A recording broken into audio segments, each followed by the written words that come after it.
Am I too old to start a second university, or maybe too young? Honestly, I don't know why you think that way. For me, nothing in life is ever too late. I'm even thinking about going for a third degree. I'm always joining courses, learning new things, keeping my brain active. I try to keep my brain engaged, and I believe that this fear of being too late isn't really about age. It's more about what will people say. Like, oh, look at them going back to university at this age. Let them talk. Why are you afraid of that?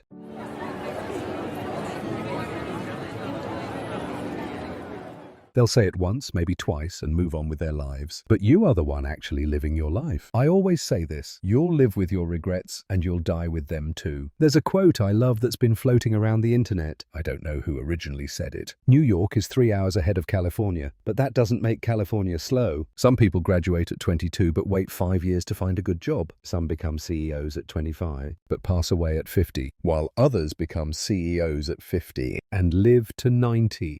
Some people get married, some stay single. Obama retired at 55, while Trump started his presidency at 70. Everyone is on their own timeline. You might look at the people around you and think they're ahead of you, or maybe they seem behind. But no one is behind or ahead. Everyone is simply living at their own pace. One of the best examples of this, Leo Tolstoy.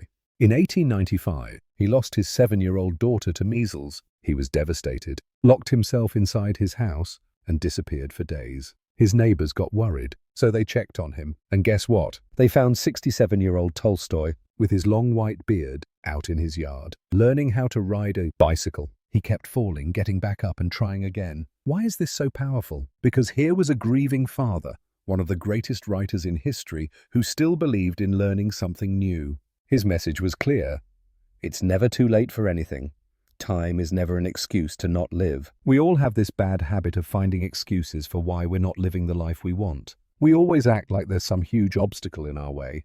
But most of the time, the only real obstacle is time itself. You've probably heard people say this before, maybe even your parents. I'm too old for that now. I would love to, but I just don't have time. I wish I could, but I'm too young. Let me tell you a true story. There was a man who dreamed of becoming a doctor. He got into medical school, but had to drop out because of financial struggles and family problems. So he started working as a janitor in a hospital instead. For 27 years, he mopped the floors of that hospital. But guess what? He never let go of his dream. He worked as a janitor at night and studied medicine during the day. And years later, the same hospital where he had once cleaned the floors hired him as a doctor. This story gave me chills. It could be a movie.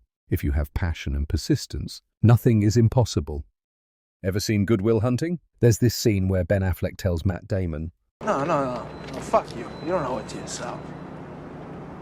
You owe it to me. Because tomorrow I'm gonna wake up and I'll be 50. And I'll still be doing this shit.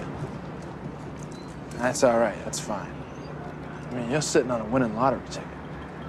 You're too much of a pussy to cash it in. And that's bullshit. Because I'd do fucking anything to have what you got. So would any of these fucking guys. It'd be an insult to us if you're still here in 20 years. Hanging around here is a fucking waste of your time.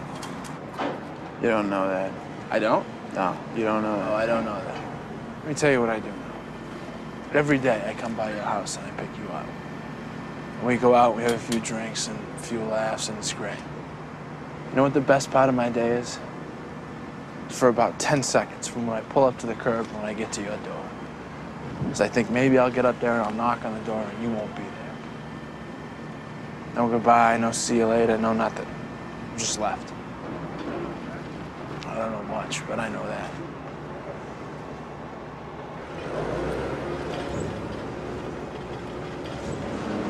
if you've ever seen someone with incredible potential just sitting there, doing nothing with it, you probably know how frustrating that feels. Oh, and speaking of people who didn't let age stop them, do you know when Kemal Sunal finished university? Do you know when Mimar Sinan stopped creating? Never. His work is still studied in Italy today. Do you know what Socrates was doing 5 minutes before he drank poison and died? Teaching. He was still trying to share knowledge. Because life keeps going. One last story for you. İsmet İnönü, a Turkish leader, already spoke French and German. But at 53 years old, he decided to learn English. His mother laughed. "At this age? What are you, a student?" And he responded, "Mom, I still have a future." And so do you. As long as you're breathing, your future is still ahead of you. Life is made up of moments and choices. No choice should ever stand in the way of actually living. That's why I love this quote by Professor Dr. Talat Kurush. People exist through their moments and their choices. Talat Kurush is a brain surgeon, and every day he sees life change in an instant. 1 second, someone is fine. The next, a brain hemorrhage, a stroke. He operates on people who thought they had all the time in the world, until suddenly they didn't. One of his patients was a 50-year-old retired math teacher who had always dreamed of sailing around the world with her husband. They sold their house, bought a boat, and were ready to go. Then her husband passed away from cancer. 20 years later, at 70 years old, she tried again. She attempted one of the hardest sailing routes in the world. She failed twice. But on her third attempt, she did it. That's the thing about life. One day it just hits you. This is it. This is my one shot.